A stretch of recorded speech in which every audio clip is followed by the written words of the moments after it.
नमस्कार भारत, आप देख रहे हैं जीएनडी न्यूज़। और दोस्तों, आज हम बात करेंगे क्या एससी एसटी को महादलित या किसी अन्य कैटेगरी में बांट सकते हैं, क्या राज्य कोटे के भीतर कोटा दे सकते हैं। सुप्रीम कोर्ट ने 27 अगस्त 2020 को अपने 2005 के फैसले पर पुनर्विचार करने को कहा है, जिसमें कहा गया था कि नौकरियों और शैक्षणिक संस्थानों में आरक्षण देने के लिए राज्यों के पास अनुसूचित जाति और जनजातियों के उपवर्गीकरण की शक्ति नहीं है। यहां सुप्रीम कोर्ट ने कहा कि अगर राज्यों के पास आरक्षण देने की शक्ति है तो वह उपवर्गीकरण की शक्ति भी रखता है। उपवर्गीकरण जो है आरक्षण सूची के साथ छेड़छाड़ करने के बराबर नहीं है। न्यायमूर्ति अरुण मिश्रा की अध्यक्षता वाली 5 जजों की पीठ ने कहा कि ईवी चिनैया मामले में संविधान पीठ के 2004 के फैसले पर फिर से गौर किए जाने की जरूरत है और इसीलिए इस मामले को उचित निर्देश के लिए प्रधान न्यायाधीश के समक्ष रखा जाना चाहिए। क्योंकि मौजूदा संविधान पीठ भी 5 जजों की ही है, इसीलिए समान संख्या वाली पीठ पुराने फैसले को नहीं पलट सकती है। इसीलिए कोर्ट ने मामले को 7 जजों की संविधान पीठ के समक्ष रखा ताकि मामले का अंतिम और ठोस फैसला आ सके।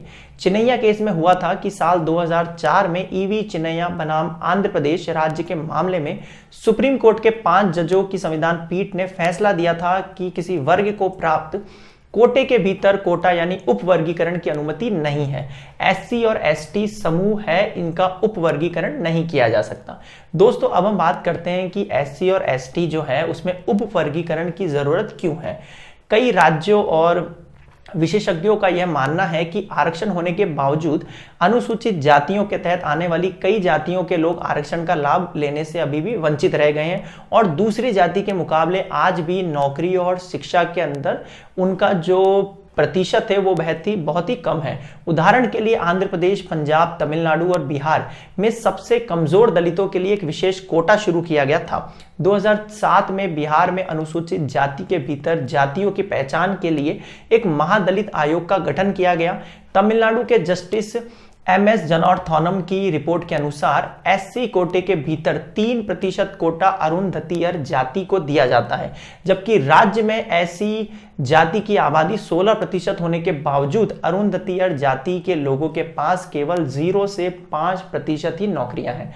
साल 2000 में न्यायमूर्ति रामचंद्र राजू के निष्कर्षों के आधार पर ही आंध्र प्रदेश की विधायिका ने अनुसूचित जाति के तहत 57 उप समूहों को वर्गीकृत करते हुए कानून पारित किया था और उनकी आबादी के अनुपात में शैक्षणिक संस्थानों और सरकारी नौकरियों में 15% एससी कोटे का बंटवारा किया था। हालांकि 2005 में सुप्रीम कोर्ट ने इन कानूनों को असंवैधानिक बताते हुए इस पर रोक लगा दी थी और कहा था कि राज्यों को यह अधिकार नहीं है कि कोर्ट ने कहा कि राज्यों के पास एससी और एसटी की पहचान करने वाली प्रेसिडेंशियल लिस्ट के साथ छेड़छाड़ करने का अधिकार नहीं है।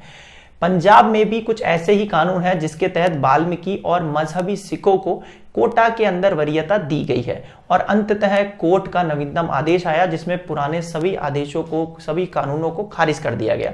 दोस्तों, यहाँ हमारी राय में हमारे स्वतंत्रता सेनानियों ने और जो संविधान निर्माताओं ने जिस मानव जाति के लिए समानता के लिए आरक्षण को वरीयता दी गई थी, आरक्षण लाया गया था, वह आज भी हमारे देश में अति पिछड़े वर्ग तक नहीं पहुंच सका है।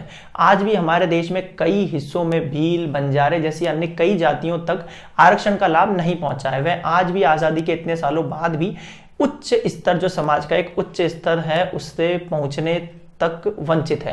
तो सुप्रीम कोर्ट को बिल्कुल पुराने अपने फैसले पर पुनर्विचार करना चाहिए और एससी एसटी कोटे के भीतर वर्गीकरण कर उन सभी एससी एसटी की जातियों तक जिन तक लाभ नहीं पहुंचा है और जो आज भी हमारे नव भारत का हिस्सा नहीं बन सके हैं, उन्हें इस लाभ से परिपूर्ण कराना चाहिए।